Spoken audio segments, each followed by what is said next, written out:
one of the first meditations I ever did really was uh, when I studied with Tibetans was a Kuan Yin meditation. Avalokiteshvara is the Sanskrit name. Guan Yin is the Chinese name, and as uh,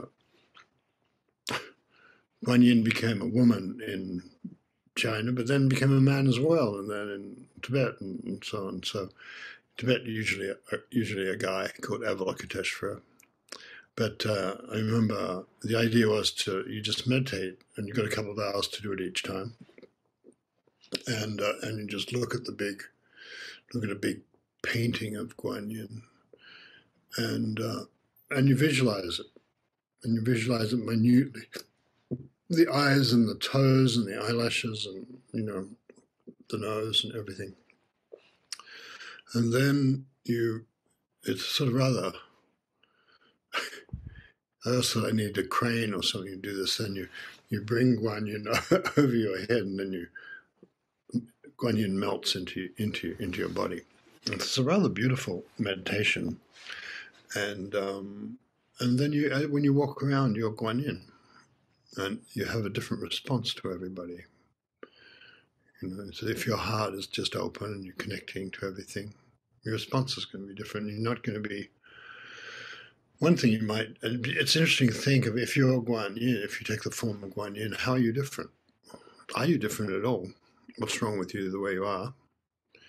And the other thing is, how would you treat people? Tend to go, oh, I might be kinder to, I don't know, someone I'm not kind to, or the rejected people or something, but it might be more like you're kinder to yourself. And Guan Yin represents it's very hard to teach Zen people. Actually, I have a bit of trouble with this.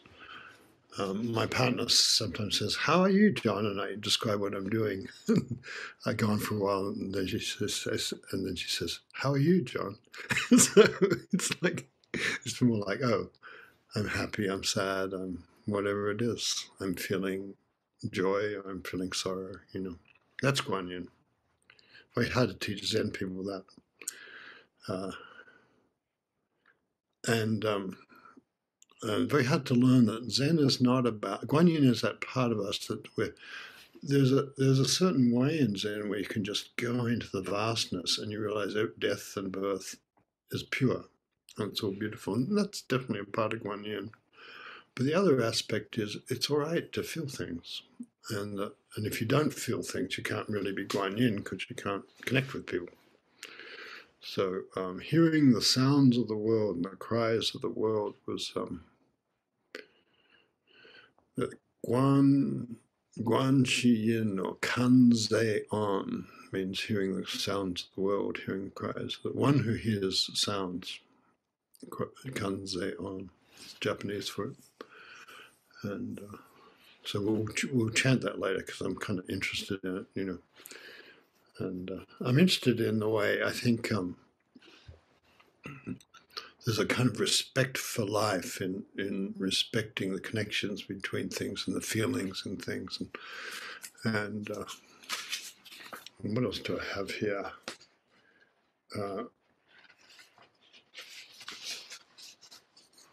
The Lotus Sutra says about Guan Yin.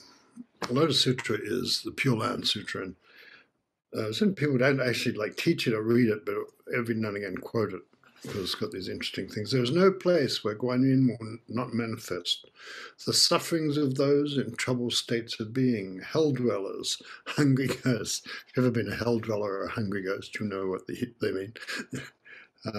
And animals, and the suffering of birth, old age, illness, and death will gradually be extinguished, gradually become pure, I suppose we would say. And yeah, so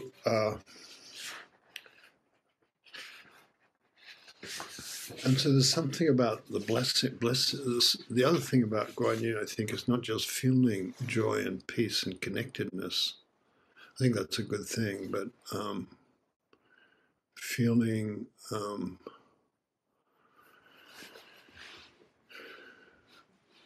blessing people. There's the notion of that people, it's good to have a blessing was a sort of Celtic notion. Is a Celtic notion that I grew up with to some extent, although it was often more in theory than in practice, But when I worked a long time ago now, I worked with Michael Mead, who was an Irish storyteller, and some other people, African storyteller, pastor, teacher, and people, and we would work with these kids. We'd work with different kinds of people, but one of the groups who came with these kids who were usually Mexican kids in origin, like Mayan or something, but usually in the hard places of the Chicago and Compton and places like that. And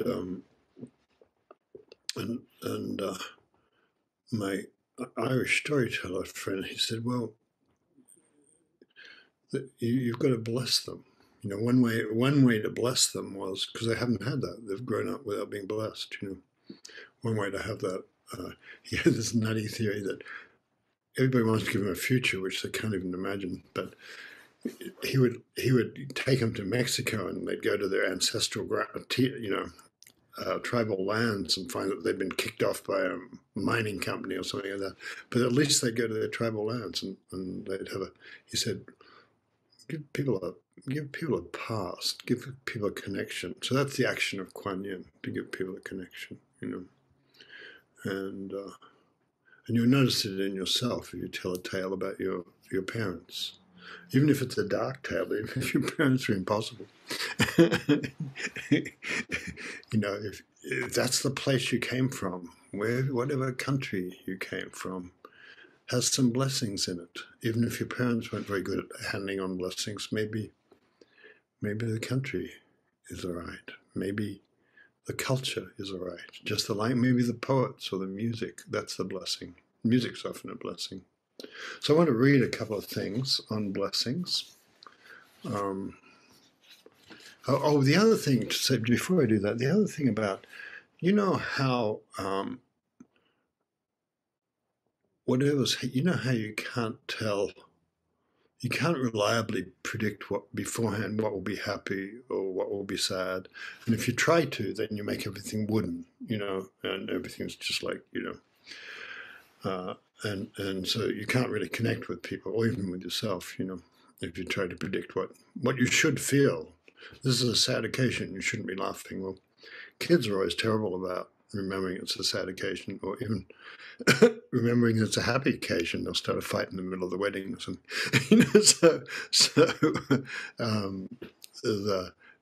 And that's sort of Kuan Yin. And Kuan Yin says there's a joy in all of that, Eternity is full of joy, goes the sutra. Eternity is full of joy. And you'll notice that if you're by somebody's deathbed, Kuan Yin can be there. It doesn't matter whether the person's having a good time dying or not. They're having the time they're having. And you can't tell them. There's not like a right death to have, things like that. Just the way there's not a right joy to have or a right life to have. And it's kind of nice to know, because the right way to be Kuan Yin is how you are right now. You're walking around as Kuan Yin, blessing people.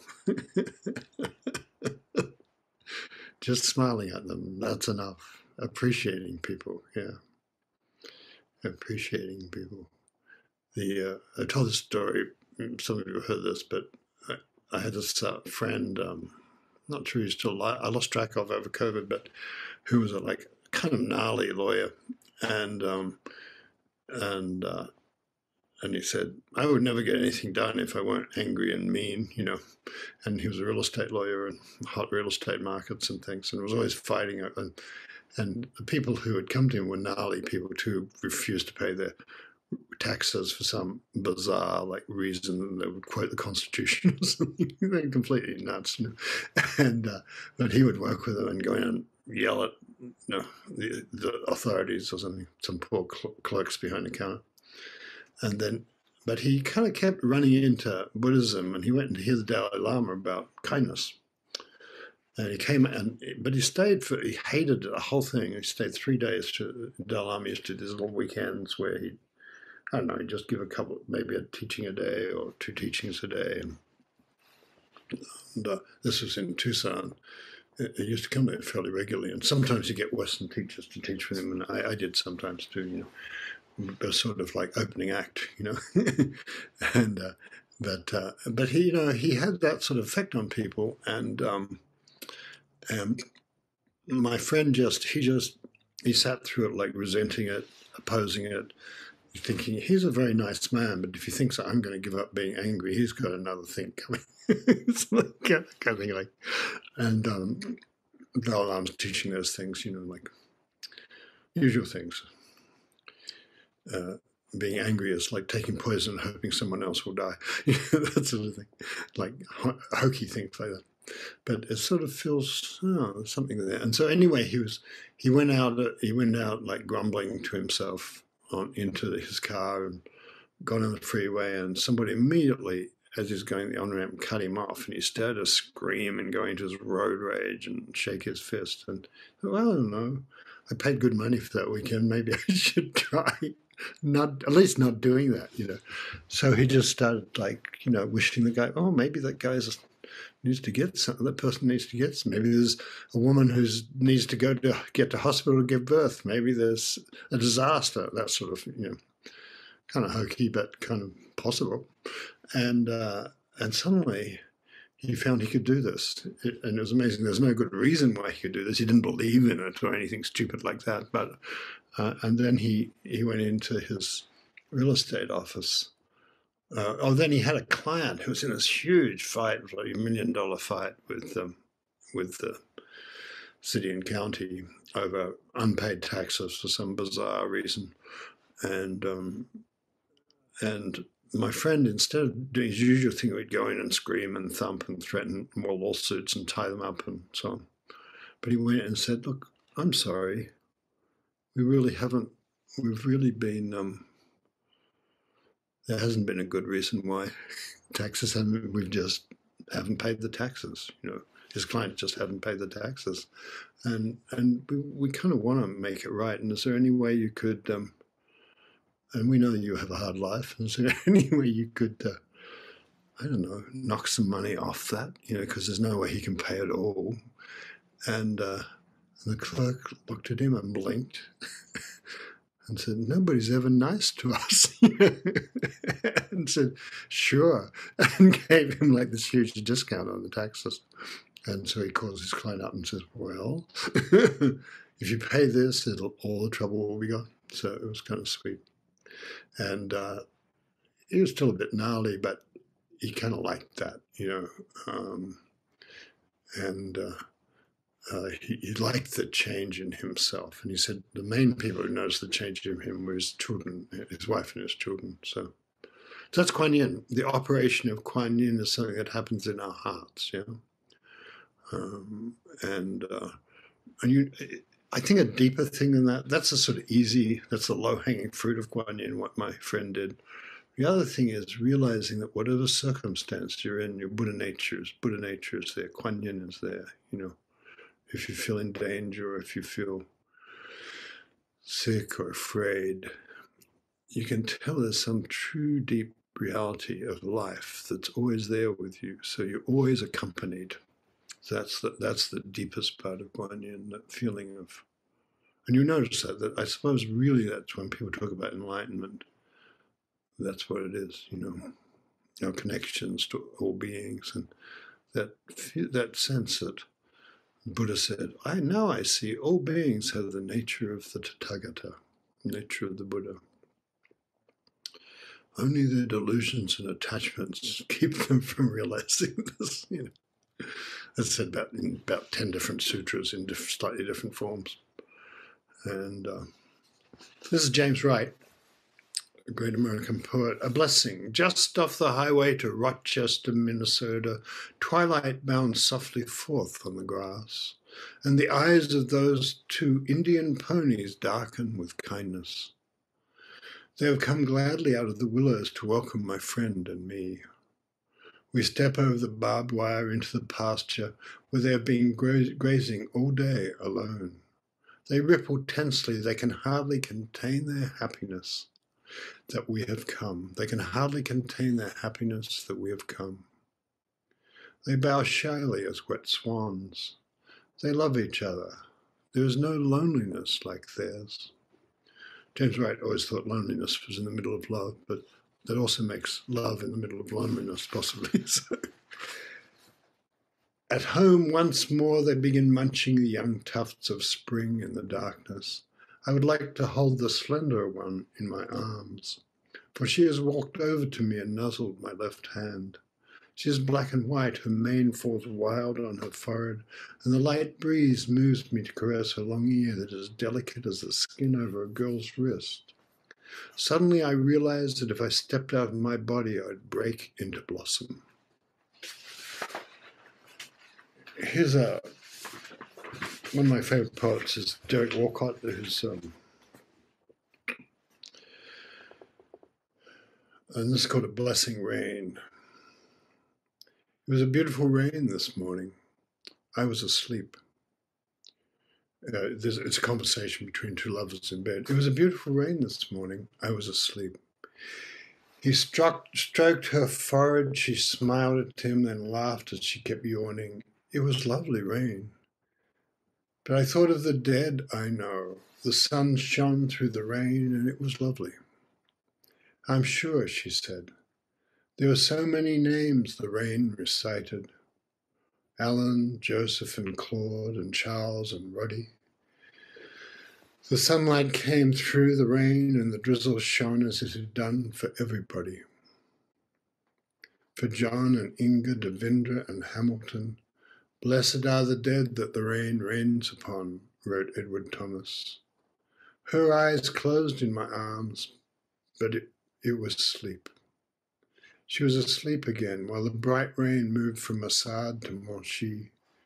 He's from St. Lucia, he's this tiny island in the Caribbean. It's a wonderful part of his story. Well, the bright rain moved from Masad to Monchy. Sometimes I stretch out, or you stretch out your hand, and we lock palms. Our crisscrossed histories join, and two maps fit. Bays, boundaries, rivers, roads, one country, one warm island. Is that noise rain on the hot roof, or is it sweeping out to sea by the stones and shells of the almond cemetery?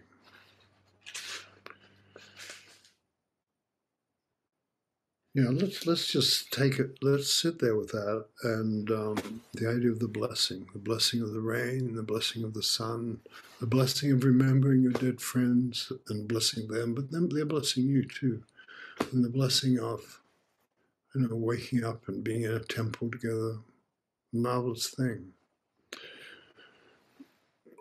Part of that, it's called deity meditation. It was the first interesting meditation I learned. And it turned out I threw in my lot with koans, but it's sort of fun, deity meditation. And there's another Tibetan meditation called Dzogchen, which is kind of, we just enter the vastness. So it's a lot more like Zen, We can tell those two traditions are very Western China and Eastern Tibet were having a lot of conversations with each other. That's Kuan Yin too, the community and friendship. When my mother was dying, she decided to knit me a Fair Isle sweater. And a Fair Isle is a particular pattern.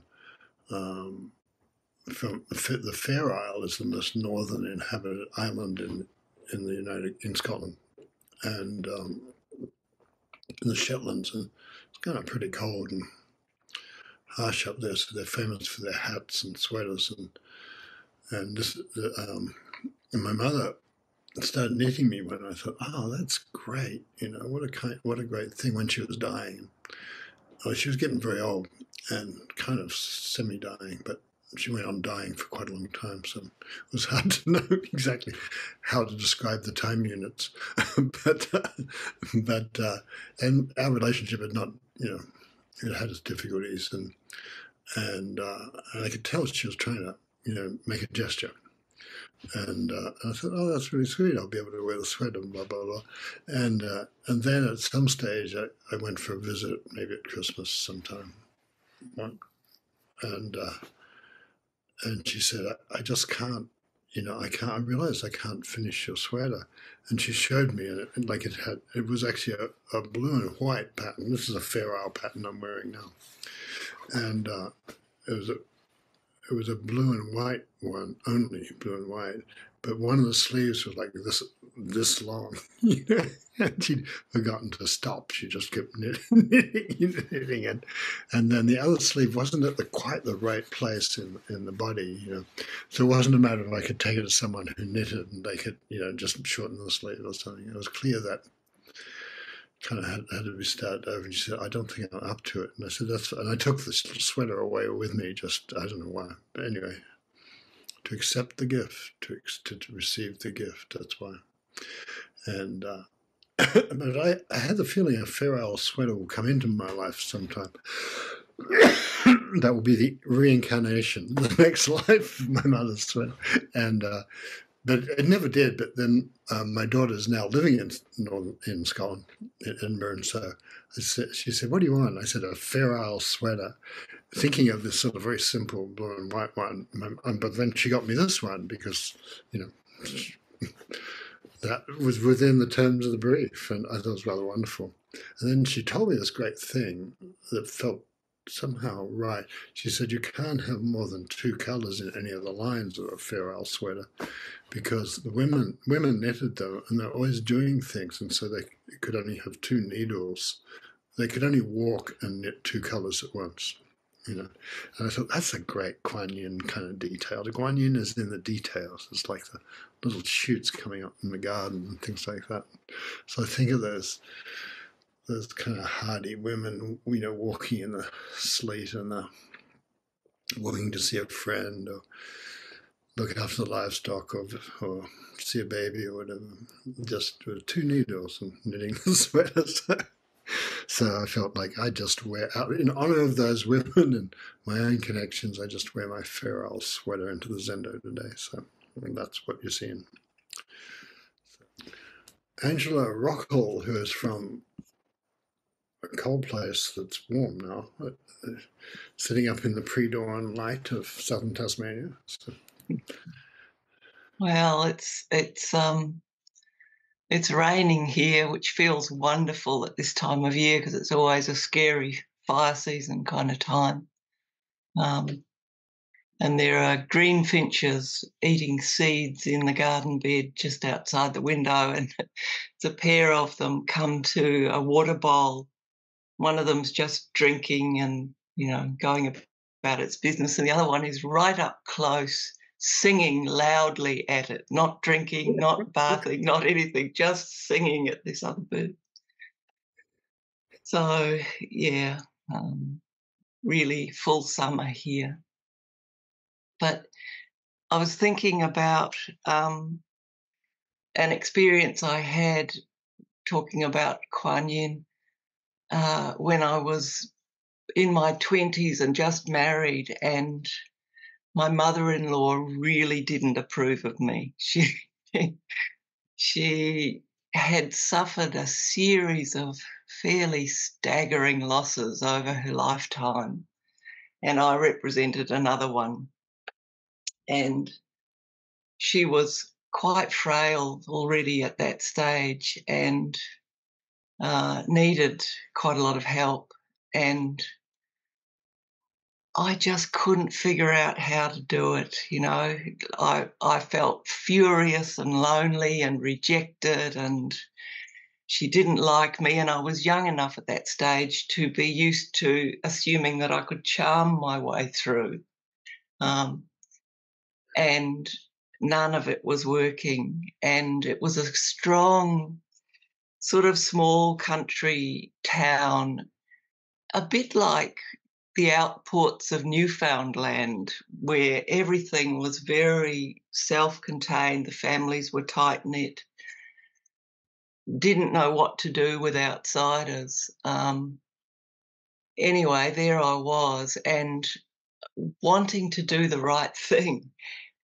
And finally, I realised that what was expected of me within that world was not to be perfectly composed inside and outside. It was just to show up. And that was an enormous relief, really, that I could be furious and feel misunderstood and feel resentful, and still just give her a hand with the shopping, give her a hand with the cleaning, sit and watch TV with her now and then. That was really something that's stayed with me very helpfully all my life, that there's no special, what was it, the koan, there's no special effort required. Just to show up is to do the work. And so, thanks. That's it. Thanks, Angela. That's really great, isn't it? We're trying so hard, and actually all they want is us, and we're not that. We're actually mad with them, or quite rationally. And so thank you. That's a wonderful story. Really touching. So I've been thinking a lot about, ritual. I'll talk about this later, but a friend's dying. Our webmaster Corey is dying, and Alison Atwell and I made we decided it was a traveling robe for her. Nobody could find her rakusu, and I think we decided to trust that, so we made a new. And a rakusu is a very complicated thing, but we just did a long silk with a new traveling name and for her and all that sort of thing. It was a very moving thing, and I realized, what ceremony does and what meeting together for ceremony does, it transfers all the difficult material into the world where it's okay, where the symbolic realm, or the realm where you just, as Angela said, you just have to show up. You don't have to keep reaching and adjusting everything. Whatever you're feeling is okay. And I think that when I first started Zen, I thought I was quite encouraged by the idea I would have to feel less. I thought that was a good thing at the time. Being a person whose passions had often gotten him into trouble. And or just felt more than I knew what to do with, sorrow and joy and things like that, anger. So there's something about ceremony, sitting together, hearing the bells, the bells are good. And the way the whole of life can be ceremonial in that way. And it allows all the tremendous things that we feel being human, it allows them to, appear as beauty, really. Seamus Heaney said, he was often asked about the value of poetry in hard times and war and recession and things. And he said, if poetry and the arts do anything, they can fortify your inner life, your inwardness. And he was asked if he would focus on different issues if he's starting out as a poet again. This is when he got the Nobel, I think, or maybe a bit before. And he said, issues aren't necessary for poetry. It's a way of becoming what you might be meant to be. It's a step towards who you are. Yeah. It's rather lovely, isn't it? So that's what I would say. That's what we're doing in meditation. That's what we're doing in our ceremonies. Or Derek Walcott was doing it like in bed with his lover, listening to the rain and the names of his dead friends coming with each burst of rain and the blessing of that, that they're with him then. Things like that. So, the little bird outside, the little finch drinking and the other finch singing or arguing, whatever it is, the sweetness of the birds, the blessing of the birds, Okay. Thought of the evening is Kanzeon. The thought of the morning is Kanzeon. Thought after thought rises in the mind. Thought after thought is the mind. That's what the mind is. Thought after thought rising. It's kind of nice if you think about it. It's always here with you. It's like a dog. so yeah. So what I want to do is have ask Jordan to sing the Kanzeon. I'll just say it in English, and then have Jordan just do a few rounds of Kanzeon for us. It's one of those things that it's fairly easy to read or to remember, which is not true of some of the other ones, like the Heart Sutra in Sino-Japanese is full of places you can get stuck and repetitions where you take off. Anyway, I've done that. It's not that hard, but But the Kanzeon's very short and it's very intimate and it's about you. Yeah, it's about you. Who is it about? You and me. Thought after thought rises in the mind. Thought after thought is the mind. That's what the mind is, thought after thought. Okay, so Kanzeon, praise awakening. That's not too hard. Butsu, praise the Buddha, but Buddha is awakening. Praise awakening. We are born with awakening. We grow with awakening. We grow with awakening. The way and our companions. We grow with awakening. The way and our companions is Buddha, Dharma, Sangha. We grow with awakening, the way and our companions. Eternity is full of joy. It's a great, wild, mysterious line. Eternity is full of joy. The self is pure. The self is the stars and the dog and the winter snow and the summer heat. The self is pure. Eternity is full of joy. The self is pure. Morning's thought. The thought of the morning is Kanzeon. The thought of the evening is Kanzeon. Thought after thought rises in the mind. Thought after thought is the mind.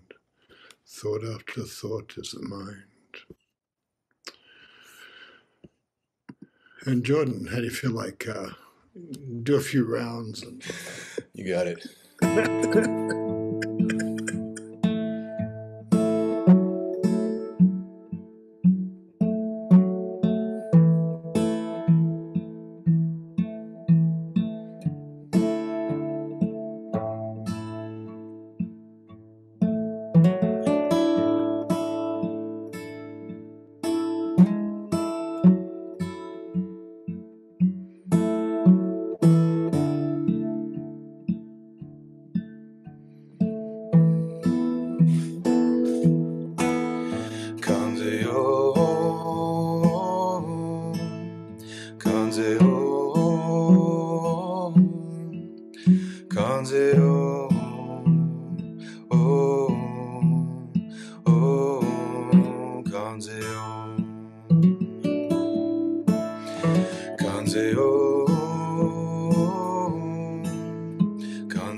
en bupo so en joraku gajo chonen kanzeon bonen kanzeon nen jushinki nen furishin kanzeon namu butsu yobutsu uin yobutsu uen bupo so en joraku gajo chonen kanzeon bonen kanzeon nen jushinki nen furishin kanzeon namu butsu yobutsu uen bupo so en joraku gajo chonen kanzeon bonen kanzeon nen jushinki nen furi kanzeon kanzeon